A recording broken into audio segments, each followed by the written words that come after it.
И всем привет! Вы на канале Польза.нет Стримы. Меня зовут Саня, и здесь только подробные обзоры с целью сэкономить вам средства. Напоминаю, что сегодня я обозреваю OnePlus Nord 4. По факту сейчас это, разумеется, называется OnePlus Ace 3V. Меня зовут Саня, основной канал Польза.нет. На нем уже был обзор на этот смартфон полноценный. До этого была прожарка на канале Польза Стримы. И сейчас можно сказать, что в первую очередь у вас обзор для того, чтобы увидеть, как может справляться данный смартфон при использовании основного модуля в 4К 60 FPS. На ультраширик, разумеется, не перейти, потому что он не поддерживает 4К 60 FPS. Фронталка здесь печальная. И сегодня у меня впервые за 4 месяца тучи, поэтому нестандартный обзор при походе в гору.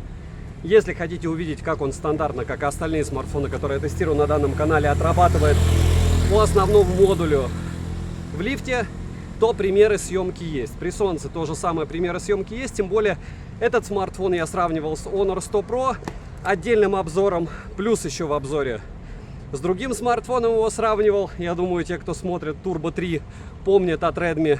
Так что контента по видео хватает. Так же, как и информации. То есть сейчас я вам расскажу в общем, что он классно идет вместе с чехлом, если говорить про комплектацию зарядкой и, разумеется, кабелем для зарядки. Разумеется, еще и есть ключ для извлечения слота под 2 карты памяти физические. Если говорить о смартфоне, разумеется, это китайской версии, здесь нет Android Auto. Кому это надо? Android Auto. И следующее, чего здесь нет, разумеется, нет eSIM. Но о остальном мы чуть-чуть позже поговорим. Про физические особенности. Здесь есть здесь отсутствует мини-джек, но здесь есть инфракрасный порт. И здесь IP65. Я его топил, топить такие смартфоны нельзя. Но вот специально после того, как я его потопил, я вам сейчас о нем рассказываю через несколько дней, чтобы рассказать, что он еще живой. Также, что странно для меня, он еще не заблокирован, хотя была такая возможность. Почему? Потому что OnePlus Ace 3 у меня блокировался, я напоминаю. Потом мне продавец возвращал $90, и я его разблокировал за 30 через индуса. Все эти алгоритмы все прекрасно знают. Нужны ли вам проблемы эти? Скорее всего, в 99% нет, но с другой стороны, вы можете чуть-чуть раньше, чем остальные, увидеть обзор на Nord 4, потому что 99% то, что в Индии под Nord 4 продают, вот та же самая железка будет и в глобалке. Механический переключатель звука — это круто. Если говорить про какие-то особенности, здесь Qualcomm Snapdragon 7 Gen 7S Gen 3, может даже без S, но 1 400 000 баллов он выбивает. Конкретные супер точные данные по 3D маркам и всему остальному смотрите уже в полноценном обзоре. Он уже готов на канале. Ну а здесь, повторяюсь, вы можете увидеть основное. Это как одним кадром отрабатывает камера. Но, к сожалению, в отличие от тех же Samsung, на фронталку переходить я не могу на этом смартфоне. Самсы это делать умеют с основного модуля на фронтальный. И пока вы не забыли, подпишитесь на канал с колоколом. Напишите в комментариях, чтобы я продолжал. Потому что мне, наверное, тяжелее всего делать именно эти обзоры. Не потому что я поднимаюсь по горе, а потому что я не повторяюсь. Когда ты понимаешь, что ты делаешь один блок, это тест в играх, там, где польза стрима. Второй блок — это полноценный обзор. И здесь вроде бы ты все повторяешь, но с другой стороны ты понимаешь, что контент абсолютно другой. В общем, мотивируйте меня и получите еще дополнительно продолжение вот этого банкета, где одним кадром я снимаю на все, что у меня бывает. Ну, иногда, там, не знаю, какой-нибудь там Redmi Note 50 я не гоняю. Еще телеграм-канал скидок не забудьте подписаться. Все еще за 17 000 есть Poco X6. Еще сегодня-завтра, я думаю, будет за 21 000 Poco X6 Pro.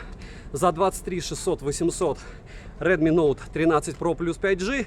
Ну и всякие там Samsung S24 в минималке на снэпе 52 плюс таможня 5.6. 52 000 53 Xiaomi 14 в глобалке, то есть плюс таможня 5.6. Потому что потом опять на стримах народ будет говорить, откуда у тебя эти цены, какого лешего, где ты их берешь, как ты их покупаешь. Вот. И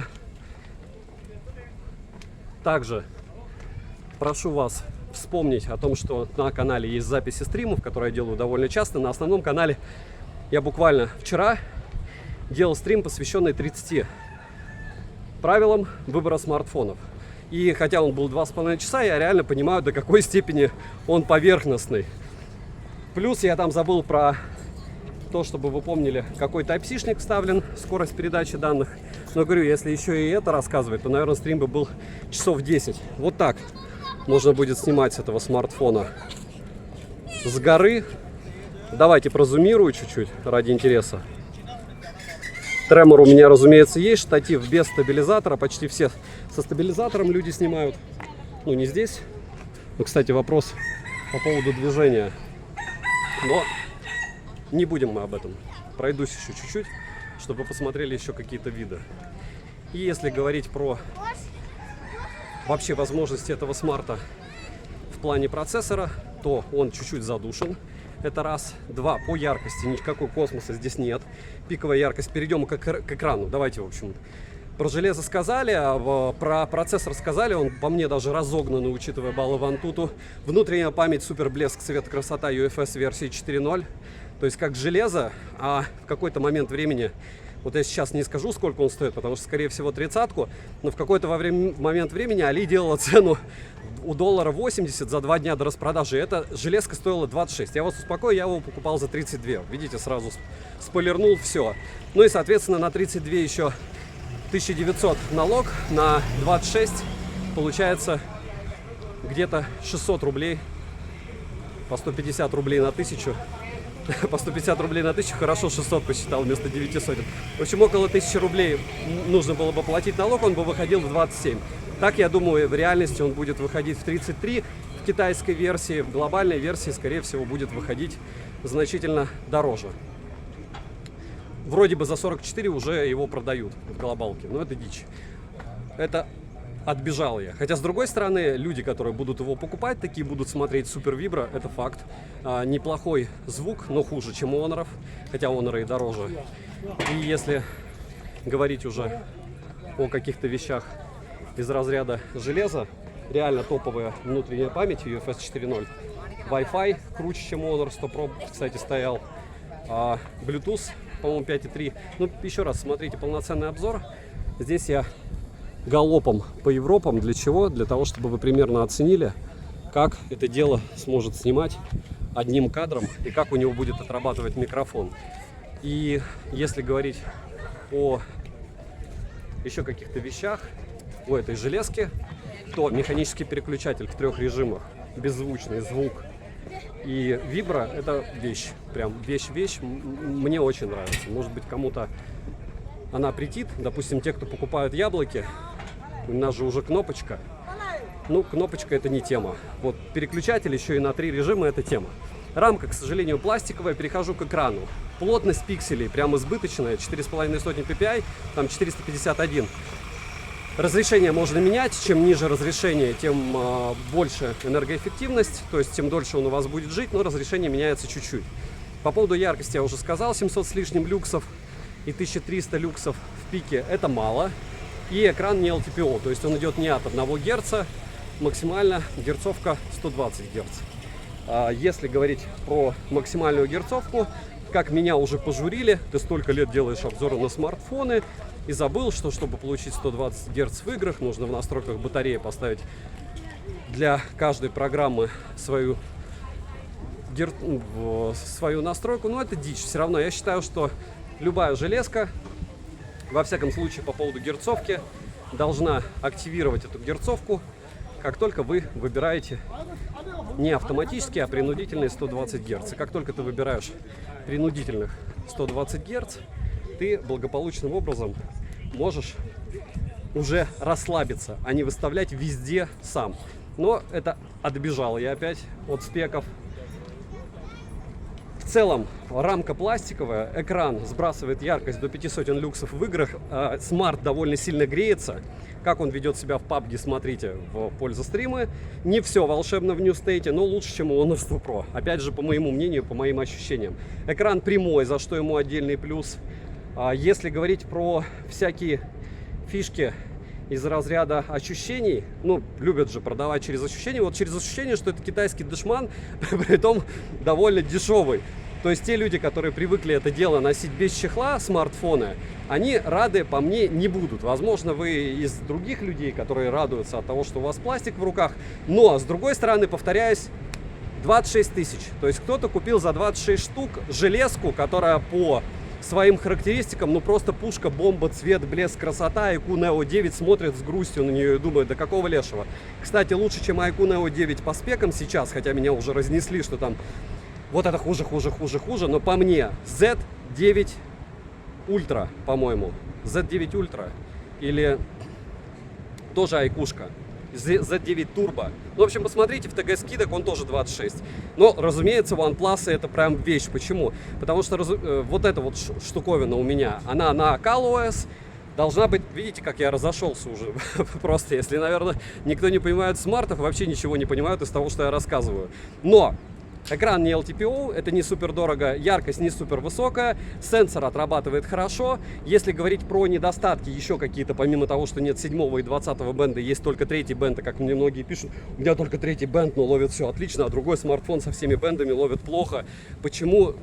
Все зависит от региона, все зависит от того, какие вы конкретно операторов связи, каких используете, и еще много от чего. То есть такие вещи только опытным путем. Я вам даже больше скажу, если у вас все бенды, глобальная версия, не факт, что она будет работать лучше, чем какой-то китаец с 3-м бендом. Вот такая вот печаль. И это особенно касается GPS, которые с ума сходят, разумеется, у нас, разумеется, хоть вырезай, в больших городах. И в дешевых смартфонах очень плохо отрабатывает. Вот то же самое по поводу связи. Пока ты железку не получишь, твою симку не вставишь, ты не поймешь, как у тебя конкретно будет работать. Ужасно работать, по-моему, ничего не будет. Я не слышал, чтобы, например, если у тебя город больше, чем 30 тысяч человек. Но мы не будем о грустном, будем о хорошем. О том, что бендов здесь и нету, это плохо. И фактически ты покупаешь просто кота в мешке. Про 5G, разумеется, такая же история. Буду себя заставлять говорить как-то по-другому. Добрый. Здравствуйте. И если говорить про, допустим, минусы. Вспышка здесь с одним диодом, и она неравномерная. Мне она не особо важна. Но народ вот особенно акцентировал это дело на стриме, когда мы его жарили. Ну, хорошо. Вот кому-то важно, вы будете знать. По поводу веса вы в курсе. По поводу еще каких моментов. Габариты, вес стандартные, все до 200 граммов, это самое важное. И если брать железку как таковую, стиль у нее ближе к Samsung. Вы видели, да, как здесь уже модули камер располагаются. Если рассуждать по поводу того, насколько может быть данный смартфон востребован, все зависит от цены. Кстати, при перепрошивке многие могут подумать, что купят S3V и перешьют на глобалку, и у вас появится eSIM. eSIM здесь тоже нет. eSIM это физический чип. Если вы даже ColorOS перешьете на Oxygen, то есть сделаете из него глобалку из этого смартфона, у вас не появится ни бенда, ни eSIM. А еще немаловажный факт, агрегация частот тоже не появится глобальная. Помимо этого, Android Auto у вас тоже не появится. То есть у вас как не было в китайских версиях этих всех дел, так и не будет. И в целом смартфон, по мне, достойный. Во всяком случае, к рассмотрению все зависит от ценника. Точно не за 44 тысячи в глобалке. Пишите, как он вам понравился или нет. Дизайн, не знаю, мне вопрос оболочки. Кстати, несмотря на то, что здесь русский язык, все гуглы, Play Market ты можешь установить, английский в прошивке присутствует. То есть ты начинаешь копаться, и он есть. Все, что мог, рассказал. Надеюсь, что-то там напишите, где-то там подпишитесь, будут какие-то просмотры. Я буду продолжать обзор одним кадром, потому что здесь про возможность камеры и микрофона в первую очередь. Девайсу от меня даже до 30-ки однозначно да. Потому что это OnePlus. И дело не в том, что я неровно к нему душу, а это топовые вибры и топовая оболочка, которую стоит попробовать. Добра и удачи вам, дорогие друзья.